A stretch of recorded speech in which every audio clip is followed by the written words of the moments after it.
What's up, Charger fans, and welcome back to the God of Thunder podcast. It is a great week. I am feeling really energized, and it's because of some news that I heard.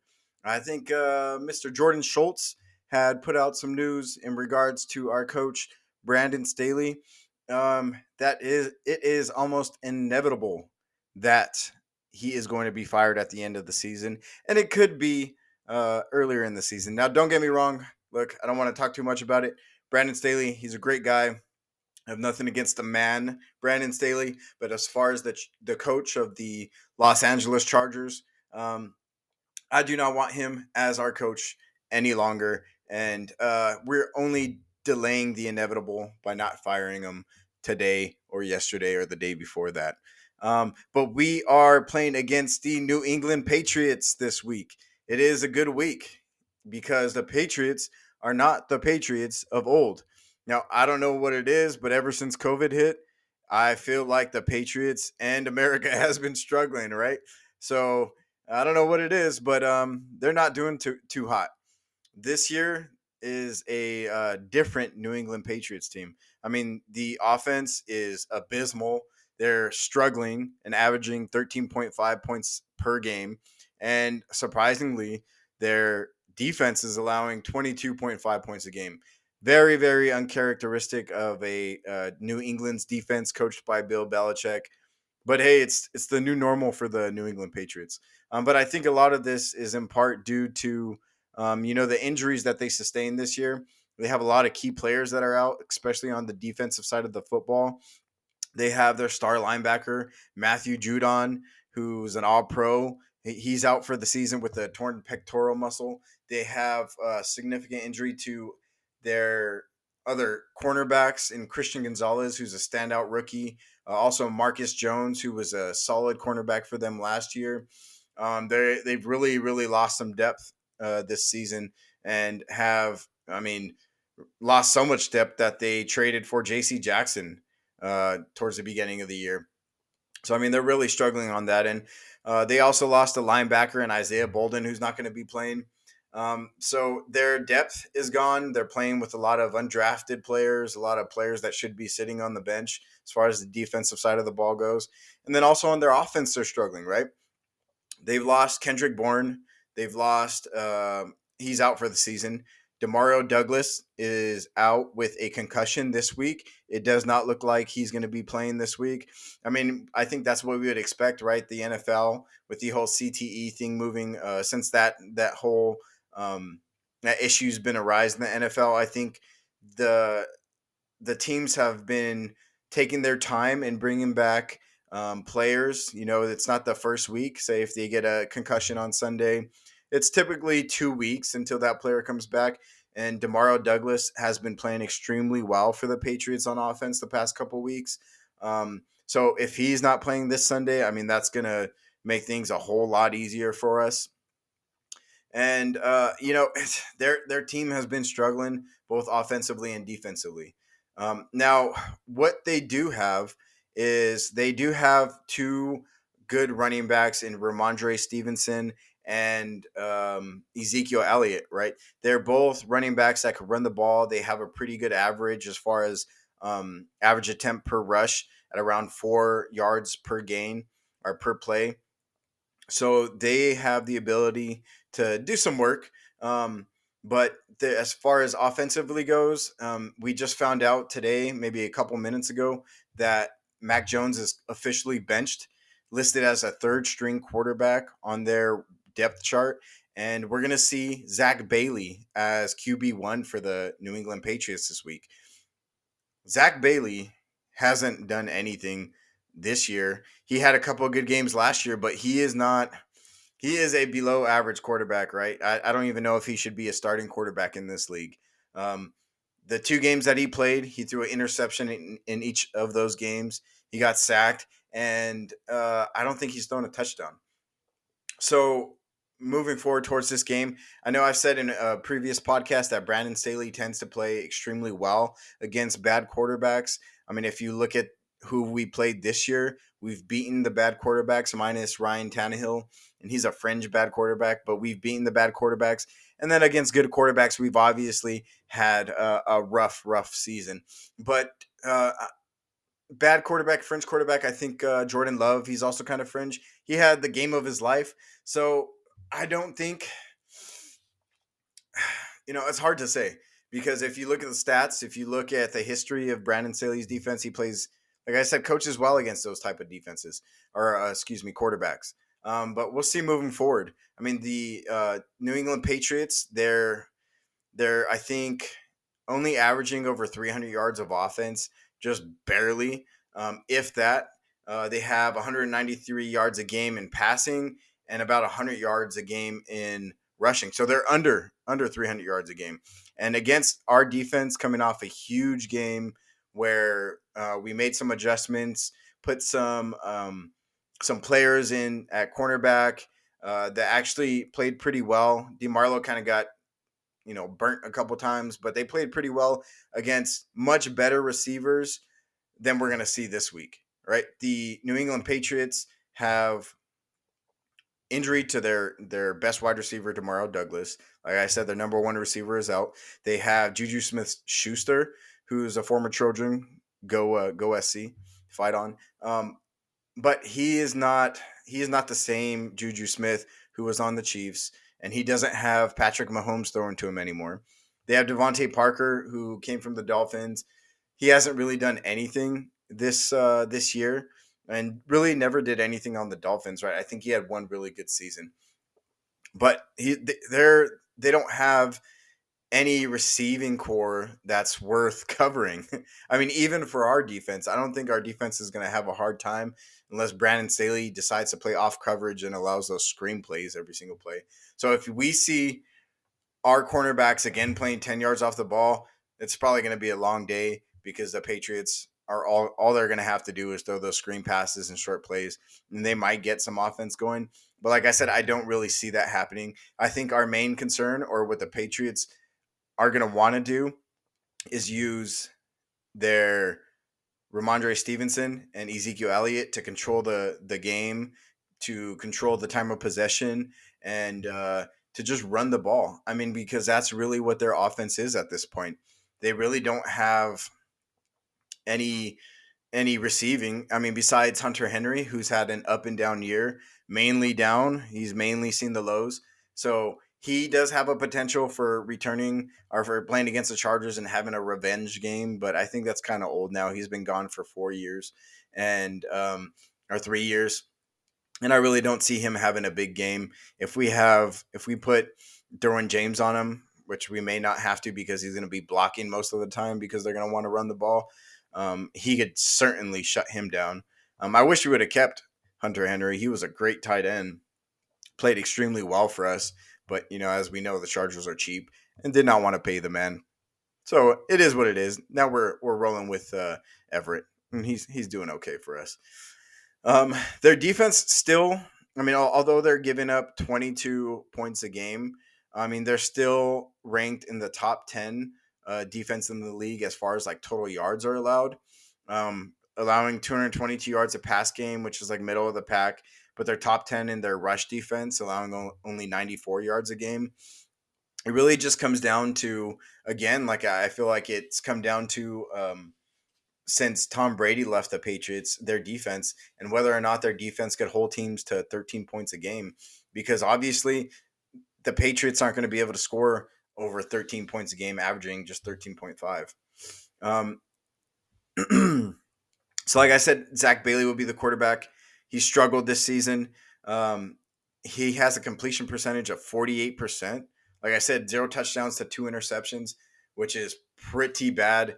I think it's can't even compare him to Jordan Love, who had an outstanding game to us.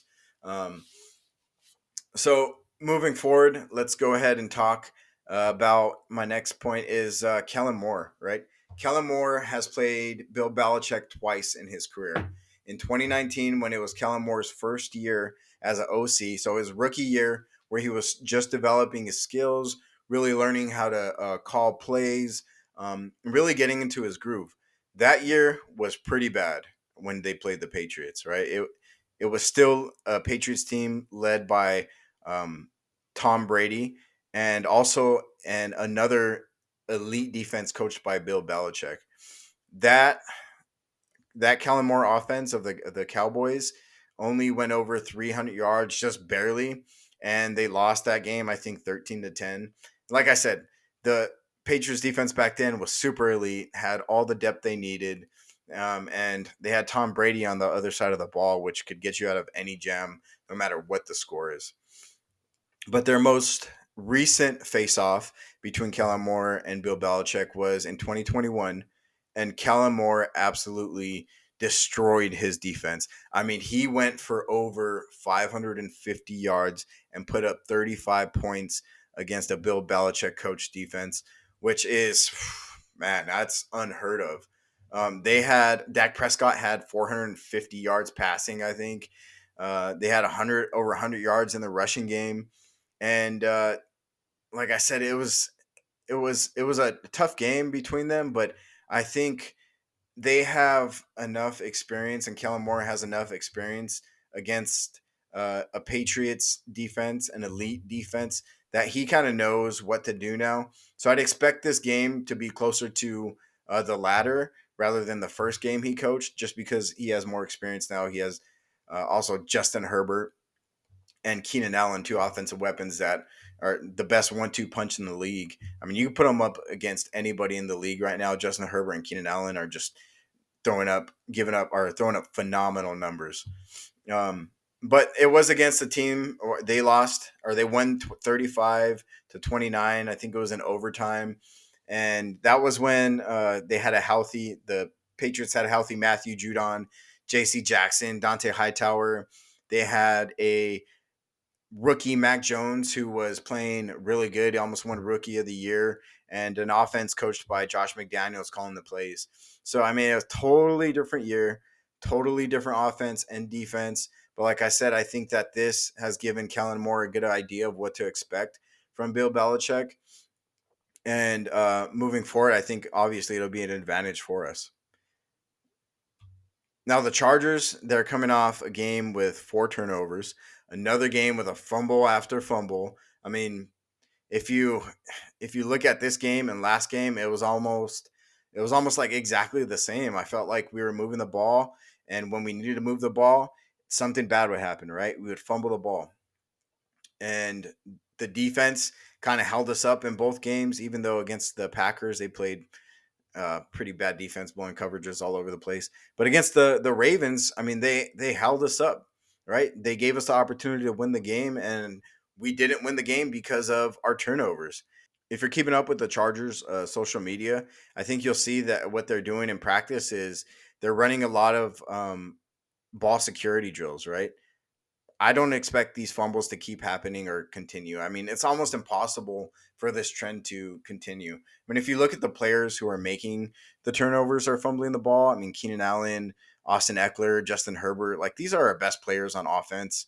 I can't imagine that they have 3 games in a row with turnovers like this. Like it's not going to happen. So the game plan, I mean, for this game is super simple. Don't turn over the ball, right? I think if we don't turn over the ball, it should be an easy W. But before we get into the other aspect of it, I want to talk about Justin Herbert and his matchups against Bill Belichick. They haven't gone well. All right. So his first rookie year, I mean, he had 209 yards, 0 touchdowns, 2 interceptions. We got blown out that game. It's not the same Justin Herbert, right? He's developed more. He's in his 4th year. He's a much smarter player. The second time they played each other, uh, Justin Herbert had 223 yards, 2 touchdowns, 2 interceptions. So against a Bill Belichick coach defense, I mean, he has thrown 4 interceptions and 2 touchdowns for just over 430 yards. Not a good look, but I don't expect that to be the case this week because we got a new offensive coordinator in Kellen Moore, and we got Keenan Allen, who is having a monster year. I mean, an all-time year for him. He's probably going to be an all-pro. He is looking fantastic. He has over 1,000 yards. I think he has 1,157 yards or something like that.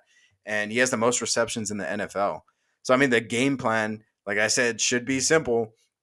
Don't turn the ball over and get the ball to Keenan Allen, right? If we get the ball to Keenan Allen, I mean, they don't have the cornerbacks to stop us. They don't have the cornerback to stop Keenan Allen. He is just too good off the ball, and he's just going to get open against this defense. But if they do, as far as the Patriots, if they do that typical Bill Belichick defense, where we really know that Bill Belichick likes to take away the opposing team's best offensive player or their best game plan, which in our case would be Keenan Allen. And if they do decide to do that, I really, really hope that we get Quentin Johnston back on track. Like, if there's any game to do it this season, I think it's against this defense who has small, slow cornerbacks who frankly should be backups. I mean, if they bracket Keenan Allen and put two cornerbacks on them, that's going to leave Quentin Johnston open all day, or leave him one-on-ones all day. And I think we need to get back to what Quentin Johnston is good at, which is those slant plays, which is those screen passes, which is he's the yak machine, right? We all know that in TCU, the reason why we drafted him was because what he did after the catch, not the long balls. That's not what he was known for. He was really known for those crossing routes, and really getting the yards after the catch. So I hope we could do that, because I think we all know that we're starting to look at Quentin Johnston as a potential bust. But this kid, he's young. He is young, and I think we should want him to succeed. We don't want him to be a bust, obviously. And I think this is the game he could do that, right? Because Quentin Johnston's here to stay. He's going to be here for the next 4 years, 5 years minimum, right? And we need to let him develop, and we need to see something out of him now, though, right? So he's had 11 games, 11 games under his belt. He's had the bad games, he's had the drops. He was essentially benched last week. And I think this game has to be his redemption game. And we have to see um, Coach Moore get him the ball and allow him to redeem himself. But you can't expect him to go deep every single time. Like, you're just getting this kid tired. Let him catch those slant plays, please. I think we also have potential to see our run game kind of develop, right? We know Austin Eckler's been struggling this year. Maybe it's because he actually is getting old now. He wanted that big contract, and we know, like, the last person who wanted a big contract didn't get it, sat out, was Melvin Gordon, who was also an awesome running back. But as soon as, like, that whole issue happened and he came back, he wasn't playing the same. And I think what we've seen from Austin Eckler this year is he's kind of going along that same path, which is unfortunate, because we all love Austin Eckler. He's a touchdown machine, and we expected him to do that this year, especially with it being a contract year for him, basically, right? He's going to be a free agent at the end of the year. And he is not, I mean, everything is there for him to want to be the best running back he could be, to want to run the ball, to want to score touchdowns again. But he simply hasn't done it this year. I don't know what it is. Maybe it's his age, because we all know that 28-year-old running backs start to decline.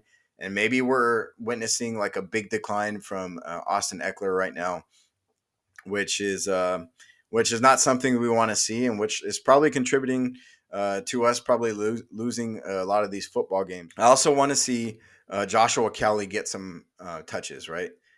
He hasn't gotten many touches. I don't know what it is. I don't know why they're refusing to let him run the ball. But I think against this team, where we should be able to move the ball relatively easily and score some points, like, we have to get Joshua Kelly the ball. I've been saying this. Let's see what he could do, right? If Austin Eckler's not performing to where he needs to perform, I got it. He has an incentive based contract where the more carries he gets and the more touchdown he gets, the more he's going to get paid. But look, we have Joshua Kelly for the next 2 years under contract. Let's get him the ball too, right? Let's see some runs from Joshua Kelly. Let's see what he could do, because he's potentially going to be our starting running back next year. And if we are where we're at 4-7, not looking like we're going to make the playoffs, I think it's okay to see what Joshua Kelly could do and maybe use Austin Eckler more out of what he's good at, that pass catching, that screen, those screen plays. So I would hope to see that. Do I expect to see that? Probably not. The offense hasn't changed much. We've basically been doing the same thing, except that trick play that we seen last week in Baltimore. That was awesome. I've never seen anything like that. The double pass, backwards pass to Austin Eckler for a first down. Keenan Allen, man, that's our second string quarterback now, right? He's done a couple passes this season. So that was an amazing play. I just wanted to put that out there. But if that happens and we see Joshua Kelly get more touches, I think us as a fan base would really enjoy that. So just to recap, let's see Keenan Allen eat. If they double Keenan Allen, I want to see QJ eat. Right? Let's get this man some touches. Let's get him some yak, and let's see what his real potential is. I want to see Joshua Kelly run the football. He's our downhill runner. Let's get him more touches, please, please. We need to see him. He's probably going to be our starting running back next year. Moving on to the final topic, which is my scoring prediction. I think this is one of those games that Brandonstaley usually coaches well against a team who has a bad quarterback or a below average quarterback, a quarterback who should frankly be on the bench, second string quarterback. So I will expect our defense to really stack that box and really stop the run and force Bailey Zappe to throw the football. They also have a second string quarterback that I forgot to mention. I think it's Malik Cunningham, who's super athletic. I would imagine if the Patriots, I mean, their season's lost too, to get Malik Cunningham some packages in their offense and really probably see him get some good run designs, maybe a couple passes. But I do expect our defense to play well, and I expect our offense to move the football. So, with that being said, I think the Chargers win. Pretty dominant game, 27-13. If the Patriots could even put up that many points, but again, we're the Chargers, and I thought we were gonna blow out the Packers, and we didn't. We actually gave up Jordan Love's best game of his life almost. So you just never really know. But I will say that this is kind of a if we lose, I think we win, right? And if we win, I think it's not too bad either. But why do I say if we lose, we win, right? If Brandon Staley loses to the New England Patriots, who are 2-9 and have virtually no offense, he will be fired. I mean, there is no there is no way this leadership, this management, these owners can justify keeping Brandon Staley if he loses this game. Like if he loses this game, let that man stay in Boston. He's gonna have to buy a freaking condo. Needs to get a car because he's not coming back with us to LA. They should fire him on the spot if he loses this game. Like I don't think there's any chance that we should lose this game. But if we do lose to the New England Patriots with no offense and with backups on defense, that has to be it for Brandon Staley, and he has to be done. There's like I said, there's real no justification for keeping him any longer. We might as well just take Bill Belichick back with us and leave Brandon Staley there, right? I think you could trade coaches throughout the whole year. Might as well trade for Bill Belichick at that point in time. Just be like, come on back, Bill. Let's get this thing going right now. Um, and if we do lose, I mean, it we're gonna have a better draft pick.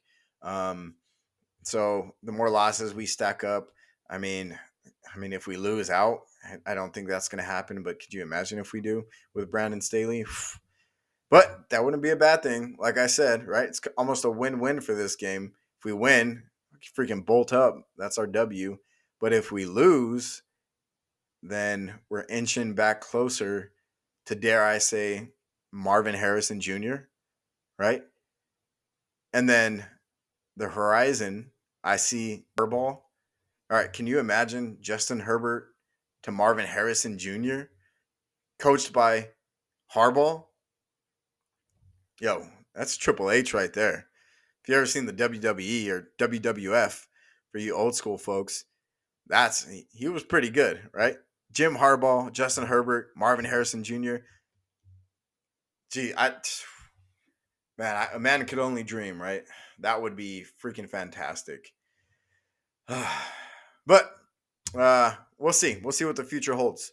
I don't think that's going to happen this week. I think we're going to come away with a solid win, and Brandonstaley is going to live to coach another football game. So, with that being said, I'm always open to constructive criticism. If you agree with me, let me know why. If you don't, shoot it in the comments. Let me know why you think the Patriots are going to win this game. Um, and then as well, like this is my fifth or sixth podcast, I think. If you have any recommendations, what you like, what you don't like, shoot a comment down below. Like and subscribe. And let's get this W this week, Bolt fam. As always, this is the God of Thunder. Bolt up, baby.